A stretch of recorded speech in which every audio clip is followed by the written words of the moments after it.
Good morning students of class 6। आप लोगों को पेरीमीटर का फार्मूला और एरिया का फार्मूला सरोज सर ने पढ़ा दिया था, तो हम चैप्टर से चालू कर देते हैं।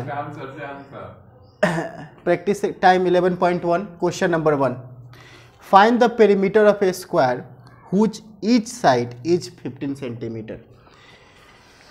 क्वेश्चन ये देख लीजिए कि एक स्क्वायर है जिसके प्रत्येक साइड, आप जानते हैं कि स्क्वायर के ऑल साइड से होते हैं वो इक्वल लेंथ के होते हैं। तो एक साइड दे दिया गया है 15 सेंटीमीटर, तो उसका पेरीमीटर निकालना है। तो पेरीमीटर ऑफ ए स्क्वायर आप लोग जानते ही हैं 4 इंटू साइड, यानी कि आसान क्वेश्चन है। तो क्वेश्चन नंबर 1 तो आप लोग इजीली बना लीजिएगा, 4 से मल्टीपल कर दीजिएगा तो 60 सेंटीमीटर जो होगा वो स्क्वायर का पेरीमीटर निकल जाएगा। क्वेश्चन नंबर बी पर थोड़ा सा देखते हैं। Question number B, What will be the length of a rectangle if its breadth and perimeter are 6 cm and 18 cm respectively? क्या कह रहा है कि लेंथ क्या होगा अगर पेरीमीटर और ब्रेथ दिया हो। चलिए देखते हैं बी नंबर में कैसे हम लोग इसको निकालेंगे। गिवन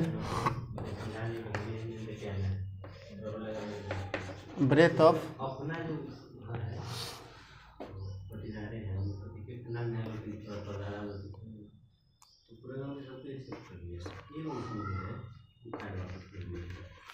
ब्रेथ ऑफ रेक्टेंगल दिया है 6 centimetre, metre of rectangle 18 centimetre. प्राप्त करना है हम लोगों को length of rectangle equal to what, यही हम लोग को प्राप्त करना है। तो पेरीमीटर ऑफ रेक्टेंगल की फार्मूला पहले हम लोग लगाएंगे तो यहीं से निकल जाएगा।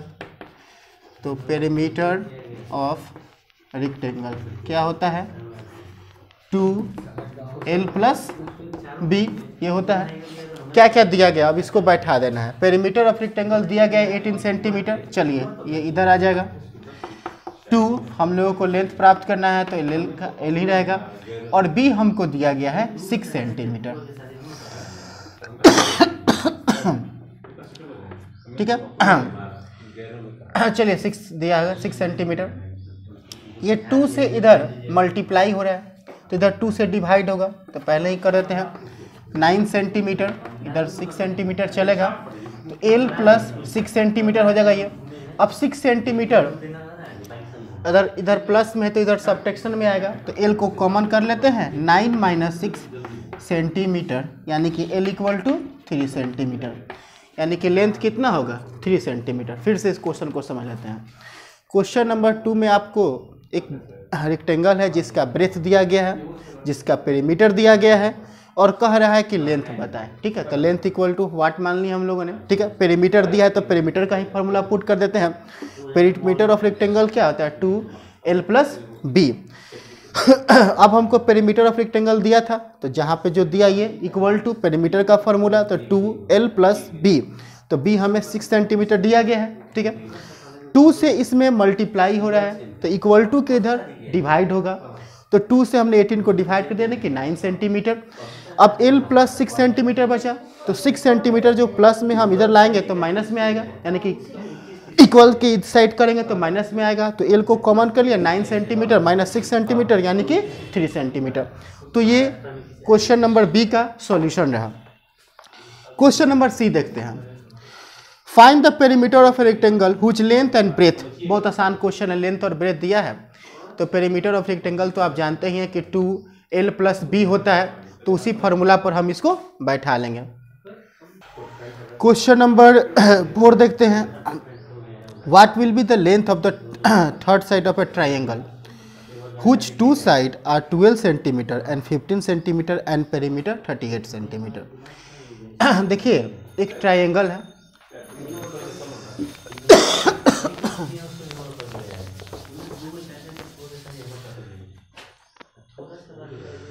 एक थोड़ा सा क्वेश्चन नंबर डी को हम देखते हैं। जैसे मान लीजिए कि यह एक ट्रायंगल हो गया हमारा। ठीक है, आप जानते हैं कि 3 साइड से ट्रायंगल बने होते हैं। मान लीजिए कि इस ट्रायंगल का हम नाम दे देते हैं ए बी सी। ठीक है, इसके दो लेंथ दिए गए हैं 12 सेंटीमीटर और 15 सेंटीमीटर, और इस ट्रायंगल का पेरीमीटर दे दिया गया है 38 सेंटीमीटर। तो कह रहा है कि फाइंड द थर्ड साइड का लेंथ प्राप्त करना है। आप जानते हैं कि ट्रायंगल के तीनों साइड का जो सम होता है वही पेरीमीटर होता है, तो पेरीमीटर दे दिया गया है, यानी कि आप इन दो साइड को ऐड कर देते हैं और इस पेरीमीटर में से अगर आप उसको सब्ट्रैक्ट कर देते हैं तो आपको थर्ड साइड का लेंथ निकल जाएगा। देखिए यहीं पे 15 और 12 कितना हो जाएगा, 27 हो जाएगा। 38 में से 27 को अगर आप सब्ट्रैक्ट करते हैं तो 11, यानी कि थर्ड साइड का जो लेंथ होगा वो होगा 11 सेंटीमीटर। तो क्वेश्चन नंबर डी भी काफ़ी आसान था। क्वेश्चन नंबर ई देखते हैं। Find the perimeter of the given figure. Perimeter निकालना है इस गिवन फिगर का, यानी कि सभी साइड को ऐड कर देना होगा। जो भी आपको लेंथ दिया गया है उस सभी लेंथ को आप ऐड कर देंगे तो इस पिक का, यानी कि इस पिक्चर का पेरीमीटर आपको प्राप्त हो जाएगा। Question number F, the length of a rectangular field is 100 metre. If its perimeter is 300 metre, what is its breadth. देखिए क्वेश्चन नंबर एफ में पेरीमीटर दे दिया गया है 300 मीटर, फील्ड का लेंथ दे दिया गया है 100 मीटर और ब्रेथ प्राप्त करना है, यानी कि क्वेश्चन नंबर बी की तरह सेम है। ठीक है, तो ये भी क्वेश्चन बन जाएगा क्योंकि बी का सॉल्यूशन हम बनाए हुए हैं। Question number G, find the cost of fencing. Fencing का मतलब समझिए, फेंसिंग यानी कि क्या होता है, घेरा, और घेरा कहाँ लगता है, बाउंड्री पर, यानी कि पेरीमीटर। ठीक है, तो find the cost of fencing a rectangular park of length 175 metre and breadth 150 metre at rate of 12 per metre. मान लीजिए कि 175 मीटर लेंथ है, 150 मीटर ब्रेथ है, तो उस पर 12 रुपये पर मीटर के हिसाब से अगर पेरीमीटिंग मतलब कि उसको फेंसिंग करते हैं तो कितना खर्च आएगा। यानी कि क्वेश्चन नंबर जी का पहले आप क्या कर लीजिएगा कि आप उसका पेरीमीटर निकाल लीजिएगा। ठीक है, फार्मूला हो जाएगा 2l+b के फार्मूला से, और उसके बाद जो पेरीमीटर आएगा उसको आपको मल्टीप्लाई कर देना है 12 से। तो इस प्रकार से आपका जी नंबर का सॉल्यूशन भी प्राप्त हो जाएगा। ठीक है, तो ये 11.1 का पूरा रहा, आप इसका सॉल्यूशन बना लीजिएगा। अगर किसी भी क्वेश्चन में आपको दिक्कत आए तो इस वीडियो के कमेंट सेक्शन में कमेंट कर दीजिएगा। उस पर अगर कोई भी क्वेश्चन नहीं बने तो उसका वीडियो आप लोगों को नेक्स्ट क्लास में बना दिया जाएगा। Thank you. Very good morning students. Class 6 के लिए बात कर रहे थे हम थिंग्स। लेसन 9 में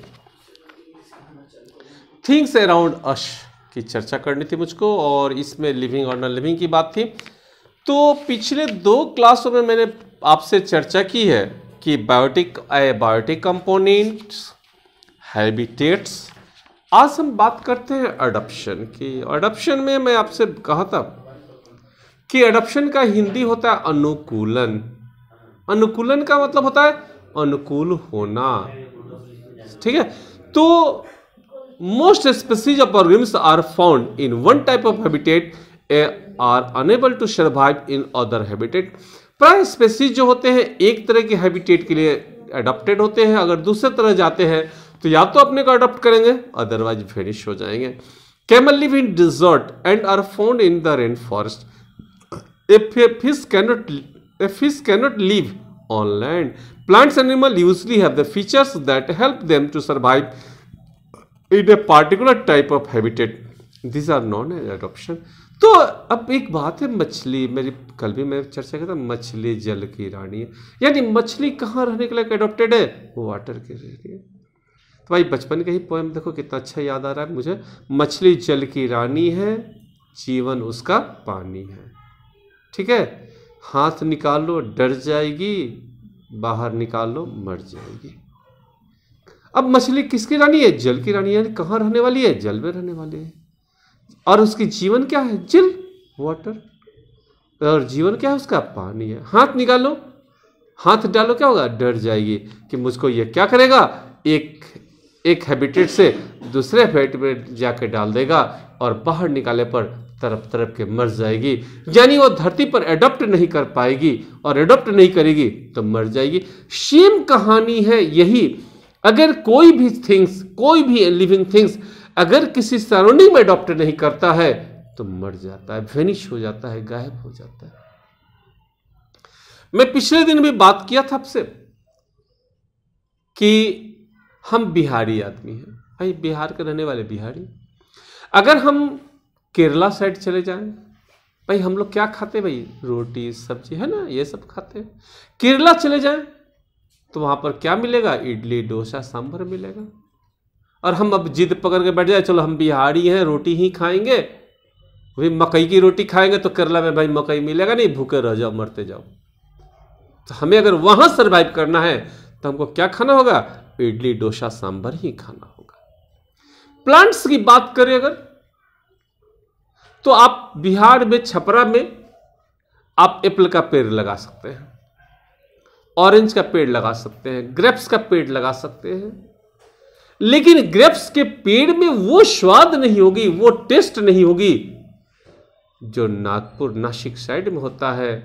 एप्पल के पेड़ में वो टेस्ट नहीं होगी जो हिमाचल प्रदेश के शिमला या कश्मीर में होता है। अगर ऑरेंज का पेड़ है लगा ले तो नागपुर की टेस्ट नहीं होगी। खैर ये तो बहुत दूर की बात है, लेट्स उसको छोड़ते हैं। हम लोग के छपरा में भी केला होता है ना, छोटे केले। तो फेमस हाजीपुर क्यों है? हमारे यहां भी लीचियां होती है, फिर फेमस मुजफ्फरपुर क्यों है? इसलिए कि वहां का जो एटमॉस्फेयर है, वहां की जो एबायोटिक कंपोनेंट है, सॉइल है, वाटर है, मिनरल्स है, वो छपरा के सॉइल में नहीं होगा। इसलिए वो टेस्ट जो है हाजीपुर के लीची में होगी, सॉरी हाजीपुर के केले में होगी, जब मुजफ्फरपुर की लीची में होगी, जो इलाहाबाद के अमरूद में होगी, वो छपरा में वो मिनरल्स, वो टेस्ट नहीं होगी।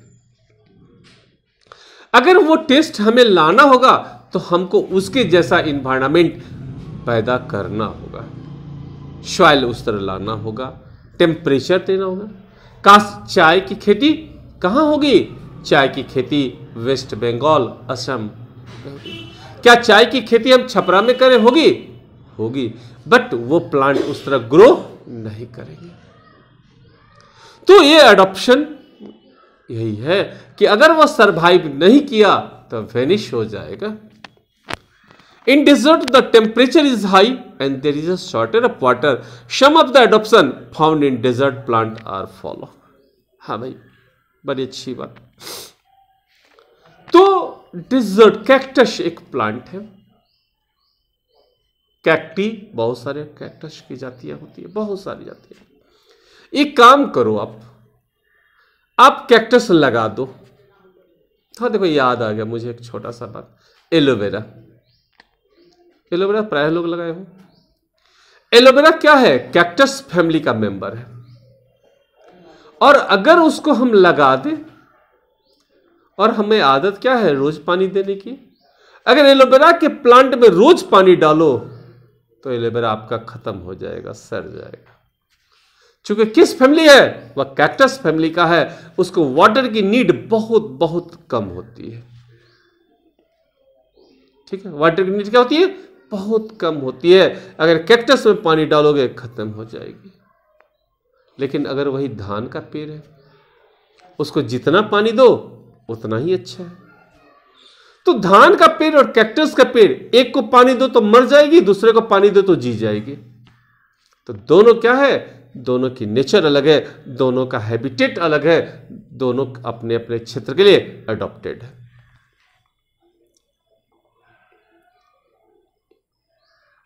एनिमल्स लाइफ, एनिमल्स में भी भाई बात हुई है। राजस्थान के लोग, अब एक बात है, थोड़ी सी मैं थोड़ा छपरा की बात करूं। आपके घरों की दीवारें कैसी होती है? 10 इंची, 15 इंची, उससे ज़्यादा 5 इंची, 2.5 इंची। एक पार्टीशन 2.5 इंची का भी होता है, पतली सी पार्टीशन होती है एक घर से दूसरे घर के। और अपने विद्यालय में देखो 2 इंची का है, प्लाईवुड से ढका हुआ। तो अगर यही सिस्टम डिजर्ट में लगा दे हम, तो इतनी टेम्परेचर होगी कि ये घर जो होगा बर्निंग प्लेस हो जाएगा। वहां की दीवारें जो होती है चौड़ी चौड़ी होती है, वहां के छत ऊंचे होते हैं, ताकि टेम्परेचर का असर क्या हो? आदि रहने वाले पर नहीं पड़े। वहां के जो लोग होते हैं पगड़ी बांधते हैं, शफा बोलते हैं उसको, और बड़ी मोटी पगड़ी पर दे ताकि हीट जो है उसके सिर पर इफेक्टेड कम डाले। वहां की औरतें चूड़ियां हाथ तक पहनती है ताकि हीट का असर उनके हाथों पर न पड़े। वो काफी मेहनती होते हैं, पानी की सर्च में लंबे से दूर तक भी चले जाते हैं। खाने में ज्वार और बाजरा की रोटी खाते हैं, घी का यूज करते हैं ताकि उसमें स्ट्रेंथ बनी रहती है। लेकिन क्या वही डेजर्ट का आदमी, क्या वही राजस्थान का आदमी छपरा में आ जाए, जो आदमी क्या खाता है भाई, ज्वार बाजरा खाता है, उसी को यहां पर हम मकई की रोटी दे तो नहीं खाएगा। क्यों? अगर खाएगा तो जिएगा, नहीं खाएगा तो फिनिश कर जाएगा। एनिमल्स की बात करें कि डेजर्ट में आप जानते हैं कि स्कार्सिटी ऑफ वाटर होता है। कैमल के बॉडी में हम्प होती है।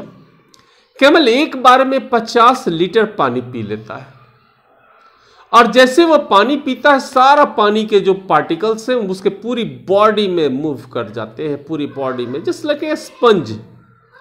फिर कैमल 8 से 10 दिन तक बिना पानी पिए रह सकता है। कैमल के पैर जो होते हैं गद्दीदार, स्पंजी होते हैं, गद्दीदार होते हैं, फ्लैट होते हैं, इसलिए वो बालू पर इजीली दौड़ सकता है, चल सकता है, यहां तक कि मैंने वॉक के अलावा रन करता है। कैमल की जो आइलेस होती है थ्री साइड्स होती है। हम लोग आइलेस पतली 2 होती है, कैमल की आइलेस 3 होती है। वो आंख बंद करके भी देख सकता है। बालू की तेज अगर आंधी आए तो अभी वो आंख को धीरे से बंद कर लेगा आइलेस को और मजे से चलेगा। कैमल की नॉस्ट्रिल जो होती है, नाक, वो चिपटी होती है। वो क्या करता है कि अपने सर को झुका लेगा, नाक नॉस्ट्रिल से अपने नाक के नॉस्ट्रिल को बंद कर लेगा हल्का सा। कितनी भी आंधी आए उसके नाकों में बालू नहीं आ सकते। तो ये सर्वाइवल जो है, एडॉप्शन जो है कैमल का, वो कहां होता है? डेजर्ट के लिए। उस कैमल को हम कहां लेके चलें? कश्मीर लेके चलें। फिर पहाड़ की ठंडी, वो कैमल सरवाइव नहीं कर पाएगा, है ना। कैमल को पानी में डाल दो, मछली वाली बात कर रहे, तो वो सरवाइव नहीं करेगा। वो क्या होगा? फिनिश हो जाएगा, खत्म हो जाएगा। तो भाई बात कर रहे थे हम डेजर्ट हैबिटेट की। अब डेजर्ट में प्लांट्स में एक बात मैं मिस कर गया। तो डेजर्ट की जो कैक्टस होते हैं उसमें उसकी जड़ें जो होती है बहुत लंबी होती है और बहुत दूर तक पानी को एडॉप्ट, पानी की खोज कर लेती है। जो कैक्टस होते हैं उसके जो लीफ होते हैं वो स्पाइंस, कांटों के रूप में होती है। जो स्टीम होते हैं वो गद्दीदार होते हैं, वाटर स्पंजी होते, वाटर रिस्टोर करते हैं, जो फोटोसिंथेसिस की क्रिया करते हैं, और वो क्या होता है? आराम से जीते हैं। ठीक है। क्या कैमल्स भी बात करें तो कैमल्स पानी कम पीता है, एक बार ज्यादा पीता है। कैमल्स जो यूरिनेट करता है या डिफेक्ट करता है, टॉयलेट करता है, तो उसमें पानी की मात्रा बहुत कम होती है। या कैमल जो है पेशाब भी करता है तो बहुत कम करता है। देखो आज इतना ही कर दे रहा हूं, अगले दिन मैं बताऊंगा habitat of water and aquatic plant life. बस, थैंक्स। हाय स्टूडेंट्स, क्लास 6 के बच्चे ध्यान देंगे। एसएसटी में हम लोग सिविक्स चैप्टर पढ़ रहे थे प्रीवियस क्लास में, और आज उसी में थोड़ा सा आगे जानेंगे। हम लोग का जो चैप्टर था सिविक्स का 6 चैप्टर, रूरल लिवलीहुड, ग्रामीण जीवन यापन के बारे में पढ़ रहे थे। ग्रामीण जीवन यापन क्या होता है? तो ग्रामीण जीवन यापन में हम लोगों ने देखा था कि वहाँ के अधिकांश जो लोग हैं वे एग्रीकल्चर पे डिपेंडेंट होते हैं। किस चीज़ पे डिपेंडेंट होते हैं? एग्रीकल्चर पे, क्रॉप कल्टीवेशन पे, फसलों पे, कि हाँ खेती करते हैं और खेती करने के बाद जितनी उनकी आवश्यकता होती है उतना भर उस फसल में से, उस अनाज में से अपने पास रख लेते हैं, और आवश्यकता से अधिक वाले अनाजों को वो जाकर बाजार में बेच देते हैं, और उससे जो पैसा प्राप्त होता है तो अपना जीविकापार्जन का वो एक माध्यम बनाते हैं। इतना हम लोगों ने पढ़ा था। इसमें फिर जाने थे कि टाइप्स ऑफ फार्मर, की फार्मर कितने प्रकार के होते हैं, तो किसान कितने प्रकार के होते हैं? 2 प्रकार के। पहले वे लैंड ओनिंग फार्मर, जिनका खुद का भूमि है और उसमें वे फसल उगाते हैं, लैंड ओनिंग फार्मर हो गए। और दूसरा एग्रीकल्चर लेबरर, जिनके पास अपना भूमि नहीं है और वे किसी दूसरे की भूमि में उसके बदले में कुछ अनाज देने को लेकर के या फिर पैसे देने को लेकर के, इस तरह कंडीशन के साथ जब वे खेती करते हैं तो वे कहलाते हैं एग्रीकल्चर लेबरर। तो ये दो किसान थे, दो प्रकार के। नेक्स्ट हम लोग देखते हैं एग्रीकल्चर के अलावा भी कुछ ऐसे ऑक्यूपेशन है गाँव में जिसको वहाँ के ग्रामीण वासी अपना करके और अपना जीवन यापन करते हैं। अब उसके बाद कौन से हो गया अदर ऑक्यूपेशन में, तो पहला फिशिंग हो गया। फिशिंग मीन्स मछली पालन। In the coastal area fishing and the important source of the livelihood. Coastal area में तटीय क्षेत्रों में समुद्र से सटा हुआ जो क्षेत्र होगा, ग्रामीण होगा, कस्बा होगा, गांव होगा, जो भी, या फिर नदियों के सटे हुए जो गांव होंगे, तो वहाँ के जो लोग होते हैं उनका महत्वपूर्ण सोर्स जो होता है, महत्वपूर्ण स्रोत जो होता है जीविका पर्जन का, वह मछली पालन होता है। यानी मछलियों को पकड़ते हैं और पकड़ के बाज़ारों में क्या करते हैं, बेचते हैं। Here too there are the big fisherman and small fisherman. यहाँ पर दोनों प्रकार के फिशरमैन होते हैं।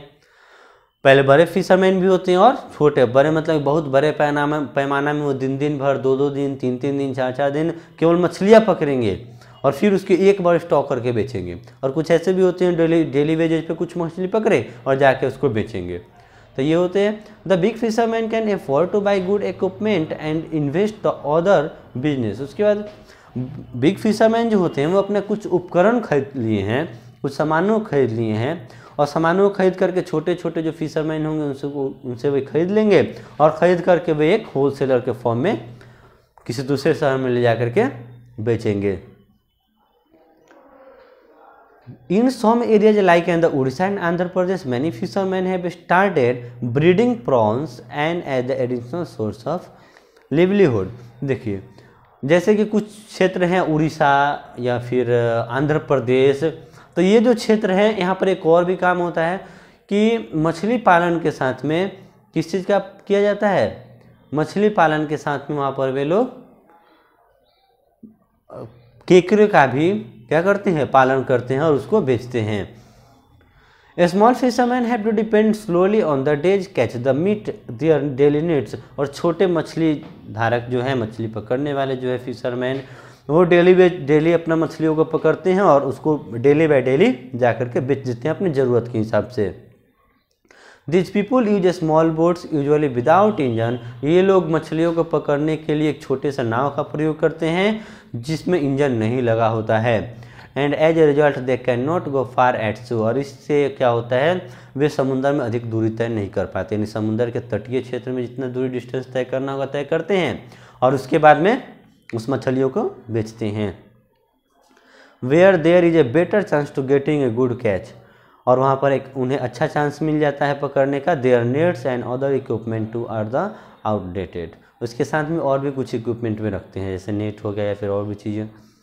Fishing like crop cultivation. Fishing भी एक तरह से फसल उगाने के बराबर ही है। As a lean period of low activity in case of coastal fishing this is the usually during the monsoon.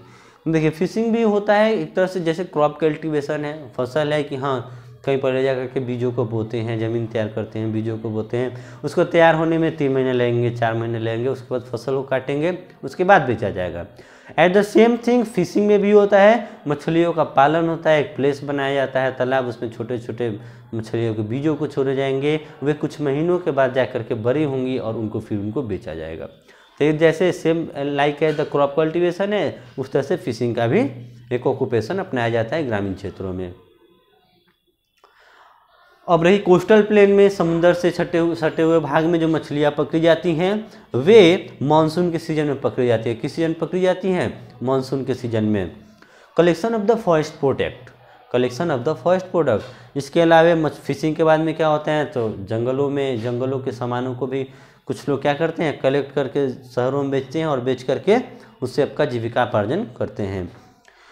Village people like near the forest often collect and sell forest product like the lace, honey, etc. to earn a livelihood। ग्रामीण क्षेत्र में बहुत सारे लोगों का ऐसा होता है कि जाएंगे जंगलों में, वहाँ पर मधुमक्खियों के छाता को देखेंगे, हनी को देखेंगे और उसको वो उन लोगों का काम होगा कि जंगलों के में से जहाँ पर मधुमक्खियाँ हैं उनको उतार लेंगे और उसके शहद को निकाल करके शहरों में ले जा करके बेचेंगे।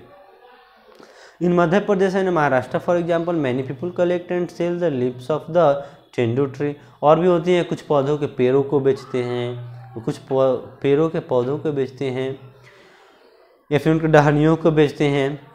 तो महाराष्ट्र और मध्य प्रदेश में ये ज़्यादा होता है कि कुछ पेड़ होते हैं जो उनकी टहनियों को बेचा जाता है या फिर पत्तियों को वे लोग बेचते हैं। The leaves are used for making with the country cigarettes. Similarly, the edible flower of the mahua tree are collected for sale in the Bihar and Orissa. Bihar और उड़ीसा के राज्यों में महुआ के फूल को बेचा जाता है। जैसे ग्रामीण क्षेत्र के जो क्षेत्र होंगे तो महुआ का जो फूल होगा उसको ला करके बेचा जाता है बिहार और उड़ीसा में। And collected honey and an important source of livelihood for the people living near the Sundarban traders forest named after the Sundari tree in the West Bengal. West Bengal के क्षेत्र में वहाँ पे लोग जो होते हैं वे हनी का इस्तेमाल करते हैं।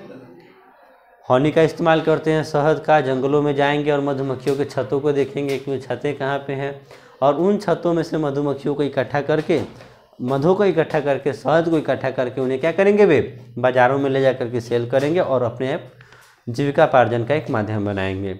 इसके बाद वेस्ट बंगाल की तरफ में सुंदरबन के जो क्षेत्र हैं उधर ये अधिक होता है मधुमक्खी के शहद पालन में और शहद निकालने का काम। नेक्स्ट हो गया एनिमल हस्बेंड्री, कुछ जानवरों का पालन भी होता है उसमें। In mountains region like Jammu and Kashmir, Uttarakhand, it is many people live on the slopes of the mountain. पर्वतीय क्षेत्रों में जो लोग जो होते हैं स्लोप पे रहते हैं, यानी कि पहाड़ी का बना हुआ सीढ़ी नुमा श्रृंखला जो होगा उस पर रहते हैं। And for a major part of the year these places are too cold for growing crops. बहुत समय बीतने के बाद वहाँ का ऊपरी सतह जो होता है, ऊपरी सिरा जो होता है वह काफ़ी अधिक ठंडा हो जाता है। These places are too cold for growing crops. The people who live here rear sheep and goats and earn their living by selling the wool that get from these animals. तो इसलिए वहाँ के लोग जो होते हैं वे बकरी या फिर सीप भेड़ पालन करते हैं और उन बकरियों भेड़ पालनों के जो ऊन निकलते हैं उन ऊनों को बेच करके या फिर उन जानवरों को बेच करके वे अपना जीविकापार्जन का एक माध्यम बनाए रहते हैं। The Gujars and the Bakwals of Kashmir, for example, nominated herds. यह अधिकांशतः कश्मीर के क्षेत्रों की तरफ होता है, उत्तराखंड की तरफ में होता है। And in summer they take their herd and graze on the grassy slope of the mountain. और उन अपने जो भी जानवर पाले रहते हैं, पशु पाले रहते हैं, उसको स्लोप पे ले जाते हैं क्या करने के लिए, ग्रेज करने। ग्रेज करने मतलब कि चराने के लिए। And winter they come down valley in their herds. और फिर जैसे ही ठंडे का समय आता है वो नीचे घाटियों में उसको नीचे उतार लेते हैं, वैलेज में उतार लेते हैं। तो यह था हम लोग का कुछ other occupation for the rural livelihood के लिए। नेक्स्ट क्लास में हम लोग पढ़ेंगे क्राफ्ट्स एंड ट्रेड्स। तो क्राफ्ट्स एंड ट्रेड्स के बारे में स्टूडेंट्स आप लोग नोट्स कर लेंगे, रीडिंग दे देंगे कि कल हम जब समझाएंगे तो आपको आसानी से समझ में आ जाए। Thank you.